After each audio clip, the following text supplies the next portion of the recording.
Hello friends, स्वागत है आपका फिर से हमारे यूट्यूब चैनल पर। तो आज हम आपको कक्षा 12 हिंदी में ही एक महत्वपूर्ण टॉपिक बताएंगे, जिसमें कि हम आपको बताएंगे मुहावरों के बारे में। देखो, अब से जो क्लासेस स्टार्ट हो रही हैं उसमें हमें पढ़ना ज्यादा पड़ेगा, लेकिन नंबर कम मिलेंगे। जैसे कि आप मुहावरों से ही ले लो। जैसे कि मुहावरे हमारे पेपर में कितने नंबर के आते हैं? सिर्फ और सिर्फ 2 नंबर में आते हैं, और हमें पढ़ने बहुत सारे पड़ते हैं। तो आपको पहले तो एक बार पूरी क्वेश्चन बैंक में जितने मुहावरे आपको वो पढ़ने हैं, और बाकी जो मैं ये वीडियो लेकर आई हूँ ये आपको जरूर ही देखनी है, क्योंकि इसमें मैं आपको जो पिछले साल के क्वेश्चन पेपर में आए हुए हैं मुहावरे वो है इसमें। तो ये मैंने आपको महत्वपूर्ण मुहावरों की क्लास दी है, तो आप इसे पूरा जरूर देख लेना, जिससे कि तुम्हारे 2 नंबर क्लियर हो जाएंगे। तो अब चलते हैं, वीडियो को स्टार्ट करते हैं। और हाँ, इससे पहले हमने जो पिछली क्लासेस बताई थी उसमें हमने आपको मार्क्स के बारे में बताया था। जैसे कि हमने आपके हिंदी में 40 मार्क्स क्लियर करवा दिए हैं। अब वो हम आपको बताएंगे कि वो 40 मार्क्स किस किस चीज के थे। जैसे कि मुक्ति यज्ञ के 5 नंबर हो गए, निबंध लेखन के 9 नंबर हो गए, ऐसे ही करके हम आपको सारे बता देंगे। तो चलिए अब वीडियो को स्टार्ट करते हैं। हम आपको पहले नंबर क्लियर करवा देंगे, फिर हम चलेंगे मुहावरों पर। तो अब यहाँ पर देखते हैं पहला क्या है। यहाँ पर गद्यांश जीवन परिचय आपके पेपर में आते हैं 5 नंबर के, जिसमें कि हमने आपको 3 परिचय करवा दिए हैं। और जो पद्यांश के जीवन परिचय आते हैं ये भी 5 नंबर में आते हैं। और हमने आपको गद्यांश और पद्यांश के 3-3 कवियों के और लेखकों के बारे में बता दिया है। जैसे कि गद्यांश में हमने आपको बताया है डॉक्टर वासुदेव शरण अग्रवाल के बारे में, और आचार्य हजारी प्रसाद द्विवेदी जी के बारे में, और बताया है एपीजे अब्दुल कलाम जी के बारे में। और पद्यांश में हमने आपको बताए हैं, पद्यांश में हमने आपको जो कवि होते हैं उनके बारे में बताए हैं। अब आपको जो मैंने वीडियो दी है उसमें आपको देख लेना और आपके 5 नंबर क्लियर हो जाएंगे। अब यहाँ पर लिखा है पत्र लेखन। पत्र लेखन आपके पेपर में 6 नंबर का आता है, जिसमें कि हमने आपको एक तो करवा दिया है, वो करवा दिया है मच्छरों वाला और गंदगी वाला। मतलब गंदगी और मच्छरों वाला अगर आ जाए तो आपको सिर्फ और सिर्फ एक ही करना है। और आप अगर चाहो तो दूसरा जो निबंध लेखन है ऋण प्राप्ति हेतु, अगर आप उसे कमेंट कर कर बता दोगे तो मैं आपको वो वाला बता दूंगी। फिलहाल के लिए अभी आपको यही वाला याद करना है। अब दूसरा टॉपिक है, यहाँ पर लिखा है निबंध लेखन। निबंध लेखन कितने में आता है? 9 नंबर में। ये भी हमने आपको 3 करवा दिए निबंध, आतंकवाद वाला, पर्यावरण वाला, और एक और बता दिया है हमने आपको। फिर है मुक्ति यज्ञ। मुक्ति यज्ञ कितने नंबर का आता है? 5 नंबर का, जो कि हर जिले में अलग अलग आता है। हमारे यहाँ मुक्ति यज्ञ आता है, आपके यहाँ और कोई सा भी आता होगा। अगर आप चाहो तो उसे कमेंट कर देना, मैं आपको वो वाला भी बता दूंगी। तो यहाँ पर हम अपने नंबर लगाएं। और ये रस छंद अलंकार आते हैं, जो कि हमने आपको सबसे पहले बता दिए हैं।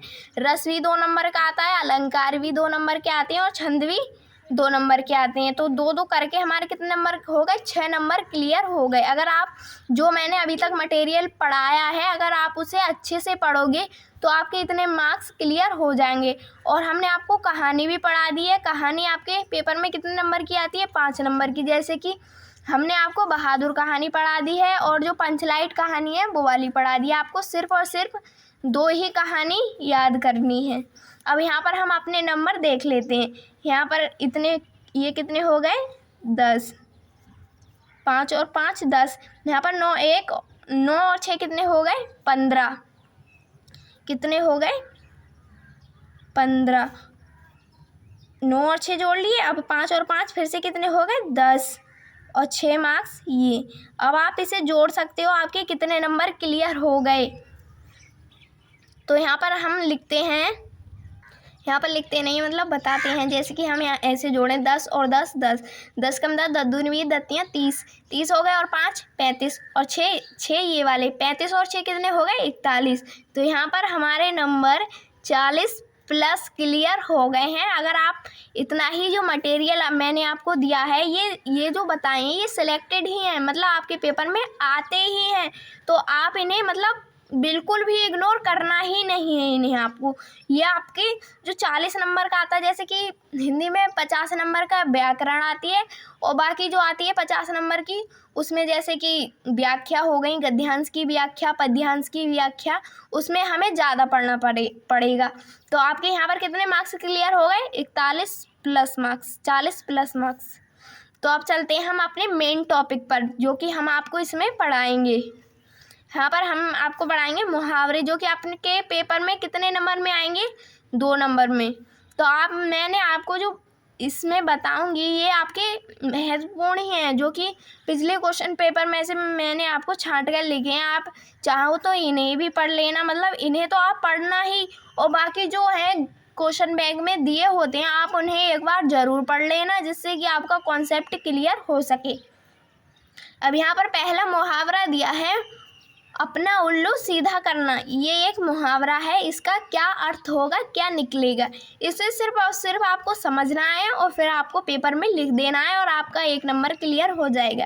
इसमें हमें लिखना है स्वार्थ सिद्ध करना, जो अपना उल्लू सीधा करना। जैसे कि कोई बोल देता है, जैसे किसी से लड़ाई हो जाती है, किसने तो अपना उल्लू सीधा कर लिया, मतलब स्वार्थ, वो व्यक्ति कैसा होगा? स्वार्थी होगा। यहाँ पर है स्वार्थ सिद्ध करना, आपको इतना ये लिखना है। फिर आपको एक वाक्य बना देना है, जैसे कि आजकल के नेता लोग वोट के लिए लोगों को मनाकर अपना उल्लू क्या कर लेते हैं? सीधा कर लेते हैं। अब दूसरा है अपने पैरों पर खड़ा होना। यहाँ पर आप बोल सकते हैं आत्मनिर्भर होना, जैसे कि आप बोलते हैं कि उसके लड़के की नौकरी लग गई, अब वो अपने पैरों पर क्या हो गया? खड़ा हो गया। मतलब नौकरी लग जाती है तो वो अपने पैरों पर ही क्या हो जाता है? खड़ा हो जाता है, आत्मनिर्भर हो जाता है। आप इसे इस प्रकार भी लिख सकते हो। अब आपको यहाँ पर एक वाक्य बनाना है। आप यहाँ पर A to Z किसी का भी नाम लिख सकते हो। ये क्वेश्चन बैंक में था इसलिए मैंने आपको ये ही लिख दिया है। यहाँ पर लिखा है, विकास ने जब तक शादी नहीं की तब तक वह अपने पैरों पर खड़ा नहीं हुआ। अब चलते हैं आगे। उम्मीद है आपको ये 2 मैंने आपको बताए हैं मुहावरे, ये आपकी समझ में आ गए होंगे। अब चलते हैं आगे। यहाँ पर आगे लिखा है अंगार उगलना। ये भी कोई बोलता है कि कितने अंगारे उगल रहा है, अगर लड़ाई में कहते हैं लोग, तो इसका अर्थ है कठोर बात कहना। फिर लिखा है, इसको वाक्य है, कुछ लोग ऐसी बातें कहते हैं कि जैसे अंगारे उगल रहे हैं। आपको सिर्फ ये याद होना चाहिए, ये तो आप अपनी तरफ से भी लिख सकते हो। तो आपके कितने नंबर क्लियर हो जाएंगे? 1 मार्क्स क्लियर हो जाएगा अगर आप इतना ही लिख दो। लेकिन उसमें कितने आएंगे? 2 आएंगे। यहाँ पर दूसरा है, चौथा है अंगूठा दिखाना। कहते हैं ना, ये तो अंगूठा दिखाकर निकल गया, तो आपको यहाँ पर लिखना है स्पष्ट मना कर देना। इसका वाक्य है, आजकल के लोग अपना काम निकलवाने के बाद दूसरों को अंगूठा दिखा देते हैं। अगला दिया गया है उल्टी गंगा बहाना, मतलब नियम के विरुद्ध चलना। जैसे कि किसी ने कुछ भी बनाया है और वो उसे बिगाड़ दे, उल्टा चले, तो आपको यहाँ पर लिखना है मेरा मित्र सदैव उल्टी गंगा बहाता है। ये आपको सेंटेंस बनाकर लिखना है। अब छठा है ऊँट के मुंह में जीरा। ये ज़्यादा बोलते हैं ना लोग, तो यहाँ पर इसका अर्थ है अति अल्प साधन। यहाँ पर लिखा है वाक्य में, आजकल के नेता लोग छोटी सी परेशानी को हल कर देते हैं, फिर है कर देते हैं पर बड़ी परेशानी बनी रहती है। तो इसको ही हम क्या कहेंगे? ऊँट में जीरा के समान होता है। छोटी सी परेशानी को तो हल कर देंगे दिखाने के लिए, लेकिन जो बड़ी परेशानी है उसे हल नहीं करते हैं। अब चलते हैं आगे। यहाँ पर आगे लिखा है एक अनार 100 बीमार। ये आपने सुना होगा ज़्यादातर। तो यहाँ पर आपको लिखना है एक वस्तु को प्राप्त करने के लिए अधिक लोगों का प्रयास करना। ये तो इसका अर्थ हो गया इतना बड़ा। अब आपको जो इसका वाक्य है वो आपको खुद बनाकर लिखना पड़ेगा। ये मैंने सिर्फ और सिर्फ आपके लिए ही छोड़ा है कि आप इसे बनाकर कमेंट में लिख सको। यहाँ पर आप इसका अर्थ तो समझ ही गए, एक वस्तु को प्राप्त करने के लिए अधिक लोगों का प्रयास करना। जैसे कि कंपटीशन की लोग तैयारी करते, नौकरी एक है लेकिन उसके ऊपर कितने लोग हैं? बहुत सारे। उसे पाने के लिए बहुत सारे लोग इच्छुक हैं और मेहनत कर रहे हैं। तो इसको ही हम क्या कहेंगे? एक अनार 100 बीमार। अब चलते हैं आगे। आगे क्या लिखा है? यहाँ पर लिखा है दांतों तले उंगलियां दबाना, चकित रह जाना, मतलब एकदम चौंक जाना कहते हैं ना हम अपनी भाषा में। तो यहाँ पर आपको वाक्य में लिखना है, मेरे भाई के परीक्षा में सफल होने पर लोगों के दांतों तले क्या हो गई, उंगली दब गई। अब आपको नमा लिखना है, घी के दिए जलाना मतलब खुशियाँ मनाना। जैसे कि राम जी वनवास से लौटने पर जो अयोध्या के लोग थे उन्होंने क्या किया, घी के दीपक जलाए। अब 10वां है, गागर में सागर भरना। ये कुछ महत्वपूर्ण है, मैं आपको यही बता रही हूँ। यहाँ पर लिखना है, संक्षेप में बहुत कुछ कह देना। यहाँ पर लिखा है, इसके वाक्य में आप कुछ भी बनाकर लिख सकती हो, लेकिन मिलना इसी से ही चाहिए।